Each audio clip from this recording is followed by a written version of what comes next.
Hi friends, তোমরা সবাই কেমন আছে? আশা করি তোমরা সবাই ভালো আছি। আমি এই যে দু ধরনের বাক্য বললাম, এই দু ধরনের বাক্য শুনে আমি আশা রাখছি তোমরা সবাই আসলে হেসে ফেলেছো কিংবা আমার বাক্যের ভুল ধরছো। এই যে ইনি আবার কি ধরনের বাক্য বলেন, এরকমই বাক্য হয় নাকি? হয় না তো। হ্যাঁ, এটা হয় না। আমরা ছোটবেলায় যখন ঠিক এমনই কথা বলি যে মা আমি ভাত খাবে, তখন মা কি বলেন? বাবা আমি ভাত খাবে বলে না, এটা বলো আমি ভাত খাবো। মা আমাদেরকে শিখিয়ে দেন কিভাবে আমাদের বাক্য বা কিভাবে আমাদের কথা বলতে হয়, অর্থাৎ বাক্য বলতে হয়। কিন্তু আমরা যখন বড় হই, যত বড় হই, আমরা বাংলা মাধ্যমের ছাত্র যারা, তারা কিন্তু যখন টেন্সটা শিখতে যাই, তো সেই টেন্সটা শিখতে গিয়ে আমরা ভুল ঠিক এরকমই ধরনের করি, আর সেখানেই হয়ে যায় গন্ডগোল। আমি প্রথম যে দু ধরনের বাক্য বলেছি তাতে তোমরা সবাই বুঝতে পেরেছো যে আসলে আমি কি বলতে চেয়েছি, কিন্তু সেই বাক্য দুটো যে আসলে ভুল এবং সেই বাক্য লিখলে পরীক্ষার খাতায় নাম্বার পাবে না বা লোকজন হাসাহাসি করবে, সেটা তোমরা বুঝতে পেরেছো। ঠিক তেমনিভাবে ইংরেজি বললে, ওই ভুলভাল ইংরেজি বললে মানুষ বুঝতে পারবে, কিন্তু সেই ভুলভাল ইংরেজিটা আসলে ঠিকঠাক ইংরেজি তো নয়। তাহলে সঠিকভাবে ইংরেজি শিখতে গেলে টেন্স শিখতে হবে, আর টেন্স না শিখলে আমাদের সঠিকভাবে ইংরেজি শেখা যাবে না। টেন্সকে আমরা সবাই জানি যে তিনটে ভাগে ভাগ করা যায়, পাস্ট, প্রেজেন্ট, ফিউচার। আবার প্রত্যেক টেন্সকে, এই পাস্ট, প্রেজেন্ট, ফিউচারকে চারটে করে ভাগে ভাগ করা যায়। আমি আজকে প্রেজেন্ট টেন্সকে চারটে ভাগে ভাগ করে দেখিয়েছি। তবে প্রথমে ফর্মুলা কি, সূত্র কি হতে পারে, এই সমস্ত কিছুই দেখায়নি। প্রথমে একটা বাক্য নিয়েছি, সেই একটা বাক্য নিয়ে present indefinite, present continuous, present perfect, present perfect continuous, ওই একটাই বাক্য থেকে একই ধরনের বাক্যগুলো করেছি যাতে তোমাদের সুবিধা হয়। এবং সেই বাক্যগুলো থেকে সূত্রটা দেখিয়েছি, অর্থাৎ প্রথমে বাক্য দিয়েছি, বাক্যের পরে তারপর সূত্র দিয়েছি, যাতে তোমরা সূত্র আগে না মুখস্থ করে আগে বাক্যটা জানতে পারো। আর বাক্যটা যদি একবার মুখস্থ, মানে বাক্য তো এমনি সহজ, আমি সেখানে দিয়েছি আমি ফুটবল খেলি।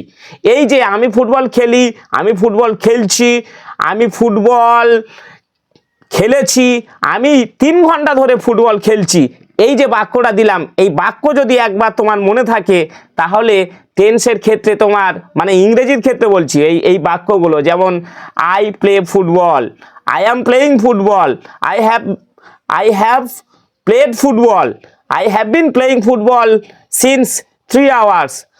ওকে, এইভাবে যেটা করেছি, এইগুলো মুখস্থ করলে সেই ফর্মুলাটা আপনা আপনি মুখস্থ হয়ে যাবে। আর সেই ফর্মুলাটা সেখানে আমি দিয়েছি। প্রথমে আমি কি করেছি, বাক্যটাকে শিখিয়েছি, তারপর সেখানে ফর্মুলা উপস্থাপন করেছি।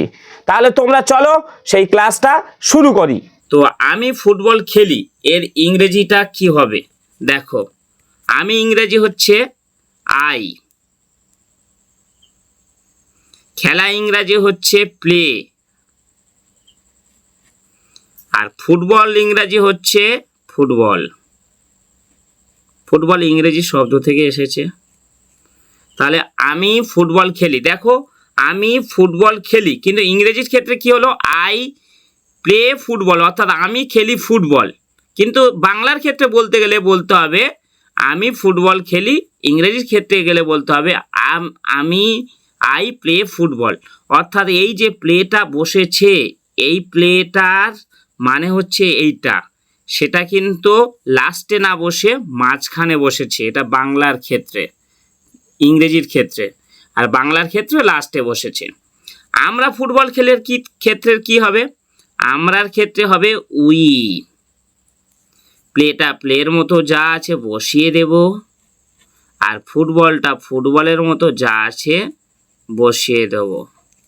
তাহলে তোমরা এখানে লক্ষ্য করতে পারছো কেবলমাত্র একটা জিনিস চেঞ্জ হয়েছে, সেটা হলো আই আর উই। তাছাড়া এখানে বাক্যের মধ্যে কোনো কিছু চেঞ্জ হয়নি। ঠিক এখানে যেমন আমি খেলি, আমরা খেলি, এই দুটোর মধ্যে দেখো খেলি খেলি চেঞ্জ হয়নি, শুধু আমি আর আমরা চেঞ্জ হয়েছে। ফুটবল ফুটবল এগুলো চেঞ্জ হয়নি, সুতরাং ফুটবল ফুটবল চেঞ্জ হয়নি, এই খেলি খেলি চেঞ্জ হয়নি, আমিটা আই হয়ে গেছে আর আমরাটা উই হয়ে গেছে। ঠিক আছে, এটা হলো। তারপরের বাক্য আমরা করতে চলেছি।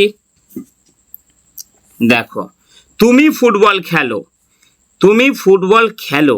আচ্ছা, এখানে ক্ষয়কারে খে ল খেলো দেওয়া হয়েছে, ল উকারে দেওয়া হয়নি। ল উকারে দিলে কি হয় বলো তো, আদেশ করা বোঝায়।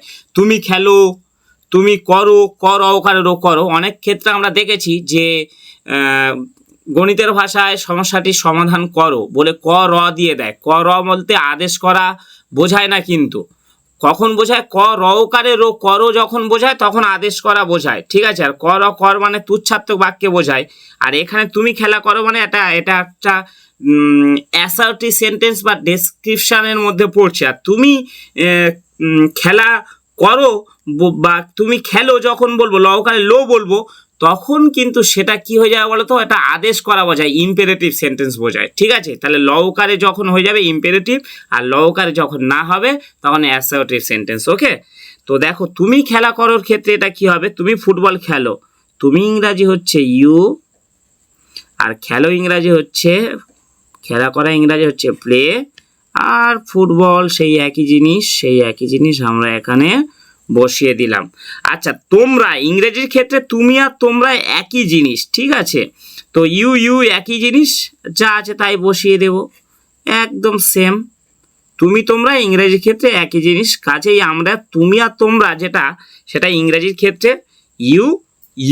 তুমি ইংরাজি ইউ, তোমরা ইংরাজি ইউ। এবারে দেখো, সে বা করিম ফুটবল খেলে, সের ক্ষেত্রে হলে কি হবে, এটা ধরো মেয়ে, তাহলে সি বসালাম। যদি ছেলে হতো তাহলে এই এসটা কেটে দিয়ে হি বসাতাম। এবারে যদি বলি করিম, তা করিমের নামটা এখানে দিয়ে দিতে পারো, করিম, KARIM, করিম। ফুটবল খেলে, সেই খেলে, তাহলে খেলা ইংরাজি কি, এখানে খেলা ইংরাজি হচ্ছে প্লে, এটা প্লে বসালাম। আমি আপাতত একটা জিনিস বসাচ্ছি না, পরে বলছি, সেটা এবারে ফুটবল, করিম ফুটবল খেলে। একটা জিনিস এখানে কিন্তু ভুল আছে। কোন জিনিসটা ভুল আছে বলো তো, এখানে যখন সে, আমি আমরা তুমি তোমরা বাদ দিয়ে যখন সে মানে একার ক্ষেত্রে, আমি আমরা মানে নিজের ক্ষেত্রে, তুমি তোমরা অন্য দুজনার, অন্য কয়েকজনের ক্ষেত্রে, আর সে আমি আমরা তুমি তোমরা বাদ দিয়ে যখন সে বলছি, একজন ব্যক্তির ক্ষেত্রে বলছি, বা করিম এই একজন ব্যক্তির ক্ষেত্রে বলছি, তখন এই যে এটা ভার বা ক্রিয়াপদ, এই ভার্বের সঙ্গে কখনো ইয়েস হয় আর কখনো ইয়েস যুক্ত হয়, ঠিক আছে। এবারে দেখো, তারা বলতে এখানে অনেকগুলো, তারা কোনো নাম নয়। তারা বললে তাহলে যদি কোনো নাম হতো তাহলে এরকম ইয়েস হতো। আর যখন তারা বা তাহারা অনেকগুলো লোক বোঝানো হচ্ছে, তখন দে বসবে। কি বসবে, দে, THEY, দে।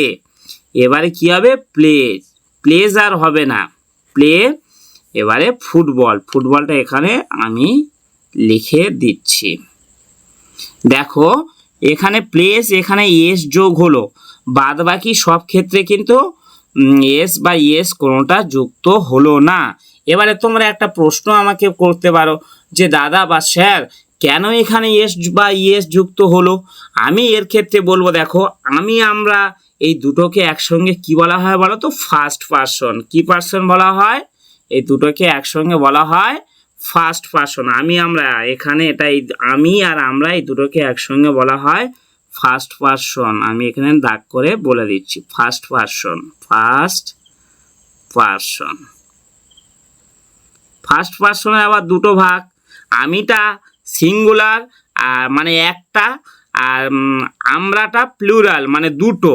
তাহলে ফার্স্ট পারসনের সিঙ্গুলার আমি, আর ফার্স্ট পারসনের প্লুরাল হচ্ছে আমরা। ওকে, তাহলে এটা হচ্ছে সিঙ্গুলার, এটা হচ্ছে প্লুরাল। আবার তুমি তোমরা এই দুটো বাক্য কোন সেন্টেন্সের মধ্যে পড়ছে, তুমি তোমরা এই দুটো বাক্য সেকেন্ড পারসনের মধ্যে পড়ছে। সেকেন্ড পারসন, আর ফার্স্ট পারসনকে বাংলায় বলা হয় উত্তম পুরুষ, ঠিক আছে। এটা হচ্ছে সেকেন্ড পারসনকে কি বলা হয়, মধ্যম পুরুষ। তাহলে তুমি যখন একটা বোঝাচ্ছে তাহলে এক বচন মানে সিঙ্গুলার, তোমরা যখন দুটো বোঝাচ্ছে তখন সেটা দুজনের ক্ষেত্রে সেটা হয়ে যাবে প্লুরাল, তাই এটা প্লুরাল ফর্ম। আর সে বা করিম, এটা একজনের ক্ষেত্রে বোঝাচ্ছে, এবং আমরা তুমি তোমরা বাদে সে বা করি যখন একজনের ক্ষেত্রে বসাবে তখন এটা কি হয়ে যাচ্ছে, এটা সিঙ্গুলার হয়ে যাচ্ছে সেটা। আবার দেখো এটা প্রেজেন্ট ইনডিফিনাইট হচ্ছে। কেন প্রেজেন্ট ইনডিফিনাইট হচ্ছে? টেন্সের মধ্যে আবার তিনটে ভাগ আছে, মানে টেন্সকে present tense, past tense, future tense, এই তিনটে ভাগে ভাগ করা হয়। প্রেজেন্টকে আবার চারটে ভাগে ভাগ করা হয়, পাস্টকে আবার চারটে ভাগে ভাগ করা হয় এবং ফিউচারকে আবার চারটে ভাগে ভাগ করা হয়। তার মানে 3 4 4 4, তাহলে কি হলো, তিনটে টেন্স, সেই তিনটে টেন্সের প্রত্যেকটা 4 4 করে ভাগ করলে 12টা হচ্ছে।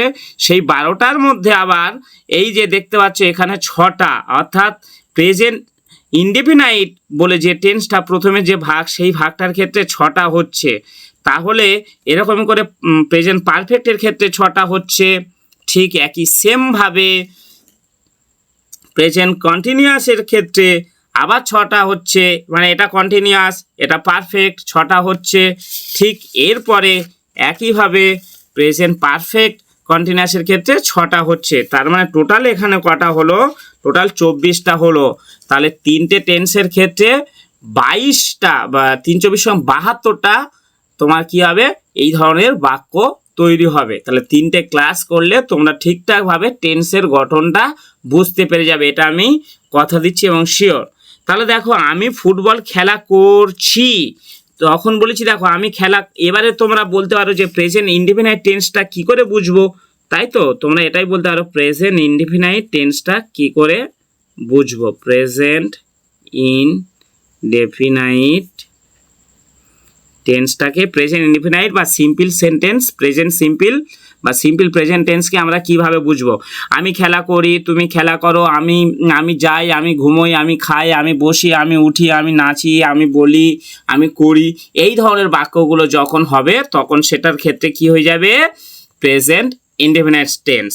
ঠিক আছে, এরপর দেখো আমি খেলা করছি, আমরা খেলা করছি, তুমি খেলা করছো, তোমরা খেলা করছো, সে খেলা করছে, তারা খেলা করছে, একটা রানিং অবস্থা বোঝাচ্ছে।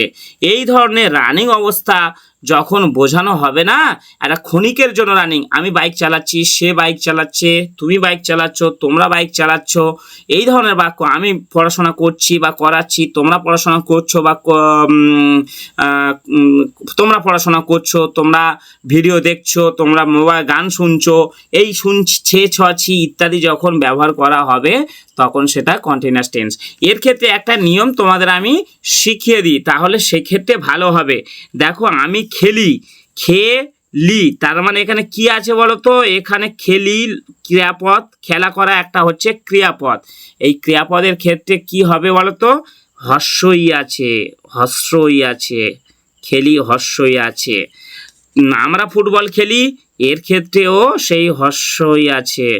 কিন্তু তুমি ফুটবল খেলো, অর্থাৎ ও আছে, ও বা অ বলতে পারে, ও বা অ বলতে পারো, এই দুটো আছে। এইটার ক্ষেত্রেও সেই ও বা অ বলতে পারো। ঠিক আছে, আর এই যে এটা খেলে, অর্থাৎ এটার ক্ষেত্রেও সেই তার মানে আমরা দেখতে পারলাম ফার্স্ট পার্সনের ক্ষেত্রে হর্ষই হচ্ছে, সেকেন্ড পার্সনের ক্ষেত্রে ও বা অ হচ্ছে, থার্ড পার্সনের ক্ষেত্রে হচ্ছে। কিসের ক্ষেত্রে, এটা তাহলে এই হর্ষই, ও, অ, এই ধরনের বাক্যগুলো এই ধরনের ওয়ার্ডগুলো, শব্দগুলো থাকলে, বর্ণগুলো থাকলে, লেটারগুলো থাকলে তোমরা তখন এটাকে ধরে নেবে প্রেজেন্ট ইনডেফিনাইট। তাহলে খেলা করি, বলি, আসি, যাই, ঘুমোই। আচ্ছা যায়, জয় অন্তে জায়গায় যা, অন্ত্যস্থ যায়, মানে অন্তস্থ হচ্ছে, অন্তস্থ হচ্ছে মানে তার মধ্যে আবার হর্ষই আছে। ঠিক আছে, তাহলে এটা তুমি বুঝে গেলে। খেলা করছি, দেখো এখানে কি আছে, ছি, অর্থাৎ ছি একটা রানিং আছে, ছয়সি ছি। আবার দেখো র ছ, মানে ছ রানিং আছে, তাহলে ছি ছয়সি ছি, এটা ছ, ছি ছ, আর এটা হচ্ছে ছে, ছি ছ ছে। ঠিক আছে, এই ধরনের বাক্যগুলো থাকলে, এই ধরনের শব্দগুলো থাকলে, বর্ণগুলো থাকলে তোমরা কি মনে করবে, এটা কন্টিনিউয়াস টেন্স। তাছাড়া এটা একটা রানিং অবস্থা বোঝাচ্ছে। দেখো ছি ছ ছে, এটা একটা রানিং অবস্থা বোঝাচ্ছে। তাহলে সেক্ষেত্রে আমরা কি করব, আমি ফুটবল খেলছি, এটার ক্ষেত্রে হবে I am playing, I am playing football, I am playing football. এবারে দেখো এর নিয়মটা তাহলে কি, এই প্রথমে প্রেজেন্ট ইনডেফিনাইটের নিয়মটা কি জানলাম, দেখতে পাচ্ছ এখানে এইটা আমি মানে সাবজেক্ট, ক্রিয়াপদকে প্রশ্ন করো, এটা হচ্ছে ক্রিয়াপদ, প্রশ্ন করো কে খেলছে, আমি খেলছি, কারা খেলছে, আমরা খেলছি, হ্যাঁ, কে খেলে, কে খেলো, তুমি খেলো, কারা খেলে, কারা খেলো, তোমরা খেলো। তাহলে এই ক্রিয়াপদকে যদি প্রশ্ন করি তাহলে সাবজেক্ট পেয়ে যাচ্ছি, সাবজেক্ট ক্রিয়াপদকে দিয়ে প্রশ্ন। আর কি খেলে, ফুটবল খেলে, কাকে কি বা কাকে দিয়ে প্রশ্ন করলে, ধরো আমাকে 5 টাকা দিল, কি দিল, হ্যাঁ 5 টাকা দিল, তাহলে এটা হয়ে যাচ্ছে কি, এটা হয়ে যাচ্ছে তোমার কি বা কাকে দিয়ে প্রশ্ন করলে অবজেক্ট পেয়ে যাচ্ছে, আর এটা হচ্ছে ভার। তাহলে বাংলার ক্ষেত্রে প্রথমে সাবজেক্ট বসে, তারপরে এখানে কি হচ্ছে অবজেক্ট বসছে, তারপর ভার বসছে, কিন্তু ইংরেজির ক্ষেত্রে প্রথমে সাবজেক্ট, তারপরে মেন ভার্বের ফার্স্ট ফর্ম। এবার মেন ভার্বটা কি সেটা আবার তোমাদের জানাতে হবে, সেটা বলছি। তাহলে ফার্স্ট ফর্ম, মেন ভার্বের ফার্স্ট ফর্ম প্লাস হচ্ছে অবজেক্ট, এটাই হচ্ছে প্রেজেন্ট ইনডেফিনিটের নিয়ম। এবারে তোমরা first form, second form, third form কোনটা বুঝবে, এই যে প্লে মানে খেলা করা, এটা হচ্ছে ফার্স্ট ফর্ম, প্লে থেকে প্লেট, এটা হচ্ছে সেকেন্ড ফর্ম। আবার এই একই জিনিস প্লেট, এটা হচ্ছে, আবার এটা মাঝে মাঝে চেঞ্জ হয়, এর সঙ্গে এটা যে এখন মিল আছে, পরে কিন্তু মিল নাও থাকতে পারে, মানে নাও থাকতে পারে কি মানে থাকবে না অনেক সময়। তাহলে এটা হলো প্লেট, এইটাকে বলা হয় ফার্স্ট ফর্ম ভার্বের, এটাকে বলা হয় সেকেন্ড ফর্ম, এটাকে বলা হয় থার্ড ফর্ম। ওকে, তাহলে তোমরা first form, second form, third form এই জিনিসগুলো মুখস্থ করতে হবে, কিন্তু মুখস্থ না করলে তোমরা কোনো কিছু বুঝতে পারবে না, শুধু দেখে যাবে, কোনো কিছু করতে পারবে না। আমরা ফুটবল খেলি, আমরা ফুটবল খেলির ক্ষেত্রে কি হবে, আমি যেমন আই বসেছে, তাহলে উই বসবে। এবারে দেখো এখানে অ্যাম বসেছিল, এখানে অ্যাম কিন্তু বসালে হবে না, উইটা ভালো করে বসালাম না, উই, এখানে আর বসবে, কি বসবে, আর বসবে। তারপরে প্লে, মেন ভার্ব প্লে, তার সঙ্গে আইনি যুক্ত করে দেবো, playing football, we are playing football. Okay, তুমি ফুটবল খেলো, ইউ। এবারে আর প্লেয়িং, পরে বলছি কি কারণ হচ্ছে, পরে বলছি, দাঁড়াও নিয়মটা পরে বলছি। ইউ আর প্লেয়িং ফুটবল, এটার ক্ষেত্রেও সেম জিনিস, ইউ আর, কারণ তুমি তোমরা ইংরেজি ক্ষেত্রে ইউ বসে, তাহলে ইউর পরে সবসময় আর বসে, ঠিক আছে, playing, you are playing football. Okay, এই একটা জিনিস দিয়ে বারবার শেখাচ্ছি যাতে তোমাদের সুবিধা হয়। তাহলে আয়ের ক্ষেত্রে এম বসে, উইর ক্ষেত্রে আর বসে, আর ইউর ক্ষেত্রে সবসময় আর বসে, এটাও সবসময় আর বসবে ইউর ক্ষেত্রে। সে ফুটবল খেলে, এর ক্ষেত্রে কি হবে, হি ইজ প্লেয়িং, বা এখানে করিম ইজ প্লেয়িং বললেও হবে, করিম ইজ প্লেয়িং বা হি ইজ প্লেয়িং ফুটবল, অর্থাৎ করিম ফুটবল খেলে, খেলা করছে, সরি এখানে সব করছি করছি করছি করছি হবে, হ্যাঁ করছি করছে এরকমই হবে, খেলে নয়। তারা ফুটবল খেলা করছে, এর ক্ষেত্রে কি হবে, দে, আর দে মানে অনেক, অনেকের ক্ষেত্রে কি হবে, ইজ বসবে না, ইজ বসবে না, আর বসবে, হ্যাঁ ফুটবল খেলা করছে কি হবে, ফুটবল, আমি খেলা করে করে বলেছি, ওটা হবে না, ওটা করছে করছে হবে, ঠিক আছে, ফুটবল খেলা করছে, দে আর প্লেয়িং, সরি প্লেয়িংটা কোথায় দিলাম, আসলে মোবাইলটা বারবার অফ হয়ে যাচ্ছে তো দেখছি, দে আর প্লেয়িং ফুটবল, তারা ফুটবল খেলছে, কালকে এটা দেখতে হবে মোবাইলটা কী কারণে অফ হচ্ছে বারবার, দে আর প্লেয়িং ফুটবল। এবারে দেখো এর ক্ষেত্রে কি বসলো, দেখো কোনো জায়গায় আর বসেছে, কোনো জায়গায় ইজ বসেছে, কোনো জায়গায় অ্যাম বসেছে, তাহলে কার ক্ষেত্রে কি বসে তোমরা নিশ্চয়ই জেনে গেছো। তাহলে এর একটা ফরম্যাট আছে, সেটার ক্ষেত্রে কি সাবজেক্ট বসবে প্রথমে, তারপরে অ্যাম, ইজ, তারপরে আর, তারপরে মেন ভার্বের সঙ্গে এমভি মানে মেন ভার্ব, তার সঙ্গে আইএনজি যুক্ত প্লাস অবজেক্ট। এটাকে কি বলা হবে? Present continuous tense. এটাকে কি বলা হবে? Present continuous tense. Present continuous tense. বোঝা গেল? এটাকে বলা হবে প্রেজেন্ট কন্টিনিউয়াস টেন্স। প্রথমে সাবজেক্ট দেখো আমি, আচ্ছা অ্যামিজারের মধ্যে অ্যাম বসেছে, মেন ভার্ব এই তিনটের মধ্যে যেখানে একটা করে বসবে। মেন ভার্বের সঙ্গে আইএনজি যুক্ত, এই দেখো এখানে মেন ভার্বের সঙ্গে আইএনজি যুক্ত হয়েছে, মেন ভার্বের সঙ্গে আইএনজি যুক্ত হয়েছে। তারপরে দেখো অবজেক্ট, এখানে অবজেক্ট বসেছে। অবজেক্ট থাকতে পারে আবার নাও থাকতে পারে। এরপরে দেখো আমি ফুটবল খেলেছি, অর্থাৎ খেলেছি মানে কি? এছি। আমরা ফুটবল খেলেছি মানে সেই এছি। খেলেছো মানে কি? এছো। ঠিক আছে, আর সে ফুটবল খেলেছে মানে এছে।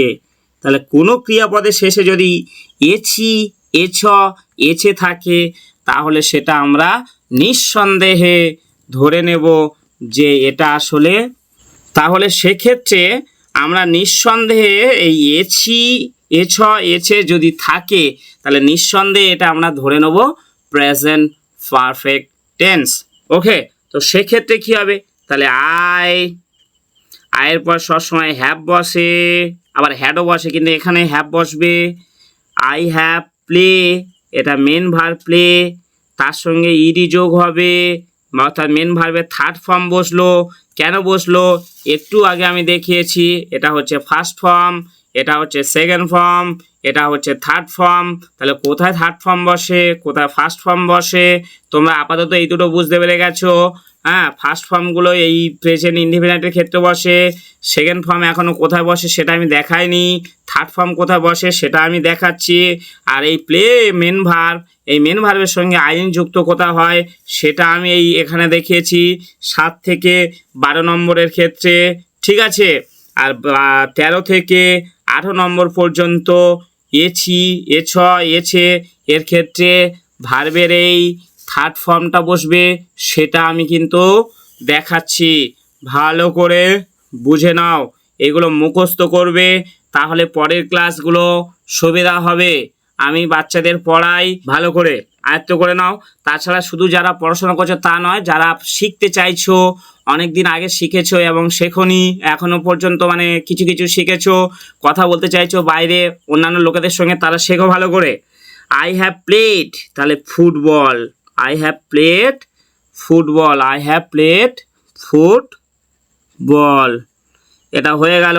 তাহলে ভার্বের থার্ড ফর্ম বসলো, আমরা খেলেছি, তাহলে উই। এবারে ওই হ্যাভটা বসে যাবে, উই হ্যাভ প্লেড, প্লে থেকে কী হয়ে যাবে? প্লেড। ফুটবল যেমন আছে তেমন ফুটবল বসে যাবে। ওকে, এবারে দেখো তুমি খেলেছো, তাহলে এখানে ক্ষেত্রে কী হবে? ইউ। এবারে হ্যাভ, ইউর ক্ষেত্রে ওই হ্যাভ বসে। ঠিক আছে, তুমি তোমরা সব হ্যাভ বসবে এখানে, ওই জন্য 15 আর 16 দিয়েছি।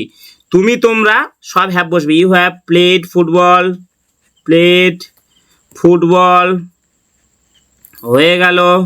তাহলে এরপরে আন্দাজ করতে পারছো, সে ফুটবল খেলেছে, তাহলে সে যদি মেয়ে হয় বা ছেলে হয়, আমি আপাতত ছেলে দিচ্ছি, হি। হ্যাঁ, হি। এখানে হ্যাজ হয়ে যাবে, হি হ্যাজ প্লেড ফুটবল। তাহলে হ্যাজটা কার ক্ষেত্রে বসলো এখানে বুঝতে পারলে? তাহলে সব জায়গায় দেখো, এখানে হ্যাভ, এখানে হ্যাভ, এখানে হ্যাভ, ইউ এখানে দুবার আছে, কারণ 15 16 তুমি খেলেছো, তোমরা ফুটবল খেলেছো, তুমি খেলেছো, তুমি ফুটবল খেলেছো, তোমরা ফুটবল খেলেছো। হ্যাভ একমাত্র হি ক্ষেত্রে বসেছে, করিম রহিম। হ্যাঁ, এরম যদি একলা একলা থাকে তাহলে হ্যাজ বসে, সেটা বসেছে। তাহলে এই পর্যন্ত 17 আসলো, এখনো 18 পর্যন্ত আমরা আসিনি, 18 পরের ধাপে আছে, মানে পরের পেজে আছে, সেটা দেখাচ্ছি। ভালো করে বোঝো। তারা মানে অনেকগুলো, তাহলে সেক্ষেত্রে কি হয়ে যাবে? সেক্ষেত্রে হয়ে যাবে দে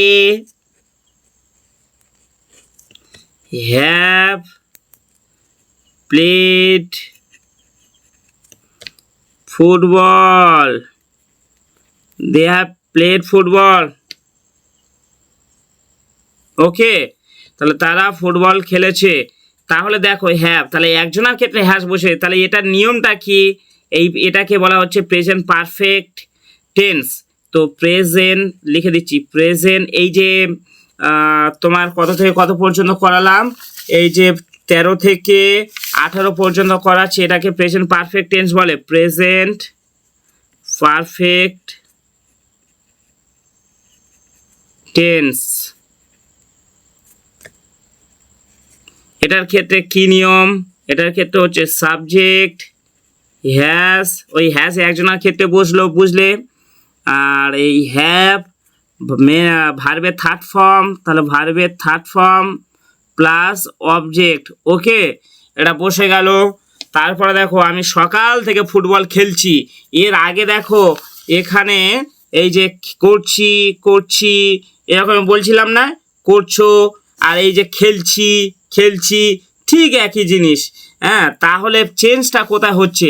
এই যে সকাল থেকে, এই যে সকাল থেকে। তাছাড়া সব কিন্তু আছে, আমি ফুটবল খেলা করছি, আমি ফুটবল খেলছি বা খেলা করছি, একই জিনিস। কিন্তু সকাল থেকে ফুটবল খেলছি যখন বলছি না, আমি আমি এখানে দেখো আমি ফুটবল খেলা করছি বা ফুটবল খেলছি, আর এখানেও যদি বলি যে আমি ফুটবল খেলছি, একই জিনিস। তাহলে পার্থক্যটা কোথায়? এই যে সকাল থেকে, মানে আমি ফুটবল খেলা করছি বা খেলছি, এটা রানিং অবস্থা বোঝাচ্ছে, কিন্তু টাইম অফ ডিউরেশনটা কম। কিন্তু আমি সকাল থেকে যখন বোঝাচ্ছে, তখন সেটা কি হয়ে যাবে? এটা টাইম অফ ডিউরেশনটা কি হয়েছে? অনেক বেশি। হ্যাঁ, টাইমটা বা ডিউরেশনটা প্রচুর পরিমাণে বেশি হয়ে যাচ্ছে। তাহলে সেক্ষেত্রে কি হবে? সেক্ষেত্রে এটা যেমন প্রেজেন্ট কন্টিনিউয়াস টেন্স হয়েছে, এই 7 থেকে 12 প্রেজেন্ট কন্টিনিউয়াস টেন্স হয়েছে, এটার ক্ষেত্রে এই যে 19 থেকে 24 এটা প্রেজেন্ট কন্টিনিউয়াস টেন্স হবে। কিন্তু তার আগে একটা জিনিস বসবে, প্রেজেন্ট পারফেক্ট কন্টিনিউয়াস টেন্স। তাহলে সেটার ক্ষেত্রে কি নিয়ম? আমি রুলসটা প্রথমে বলে দিচ্ছি। দেখো সাবজেক্ট, হ্যাঁ, এটার অ্যামিজার যেমন বসেছিল, সেক্ষেত্রে এখানে কেমন কি বসে বলো তো? হ্যাজ, হ্যাঁ, তারপরে হ্যাভ, তারপরে এর সঙ্গে বিন কথাটা অবশ্যই, মানে এই দুটো বসবে, দুটোর মধ্যে যেখানে একটা, তারপর বিন বসবে। মেন ভার্বের সঙ্গে এমভির সঙ্গে আইএনজি যুক্ত হবে। কি যুক্ত হবে? আইএনজি যুক্ত হবে, প্লাস সায়েন্স টাইন্স ইত্যাদি দিয়ে অবজেক্ট হবে। সেটা আমি শুধু অবজেক্ট দিলাম। তাহলে আমি সকাল থেকে খেলা করছি, সেটার ক্ষেত্রে কি বাক্য হবে? ভালো করে দেখে নাও। আই, তাহলে আয়ের পরে হ্যাভ বসে, আই হ্যাভ বিন। হ্যাঁ, ফুটবল খেলছি, তাহলে প্লেয়িং, প্লেয়িংটা দিয়ে দিলাম। ফুটবল, ফুটবল দিয়ে দিলাম, I have been playing football. Science, SINCE, science. Morning, কী হবে? MORNING, মর্নিং, অর্থাৎ আমি সকাল থেকে ফুটবল খেলা করছি, আমি সকাল থেকে ফুটবল খেলা করছি। দাঁড়া, হয়ে গেছে। আমরা সকাল থেকে ফুটবল খেলা করছি, তাহলে আয়ের জায়গায় শুধু উই দেব, দেওয়ার পর have been playing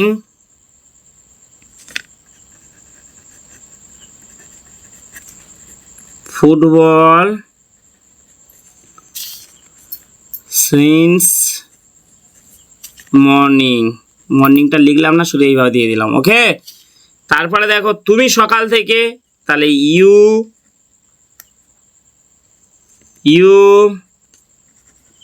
have been playing football since morning. তোমরা ওই একই সেম, তোমরা মানে একই, তাহলে আমি আর এটা লিখছি না। ওকে, সরি বন্ধু, এখানে লেখা ছিল তুমি সকাল থেকে ফুটবল খেলছো না, যেটা 21-এর দাগে, এবং 22-এর দাগে লেখা ছিল তোমরা সকাল থেকে ফুটবল খেলছো না। সেক্ষেত্রে কি হবে বলো তো বন্ধুরা? You have not been playing football since morning. ঠিক আছে, you have not been playing football since morning, এটাই হবে, অর্থাৎ নট কথাটা যুক্ত হবে। সে সকাল থেকে ফুটবল খেলছে, এর ক্ষেত্রে হি। যদি করিম হয় তাহলে করিম লিখে দিলাম করিম। ঠিক আছে, এর ক্ষেত্রে কি হবে? Has. Karim has been playing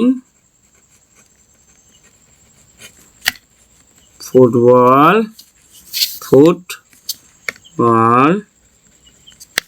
since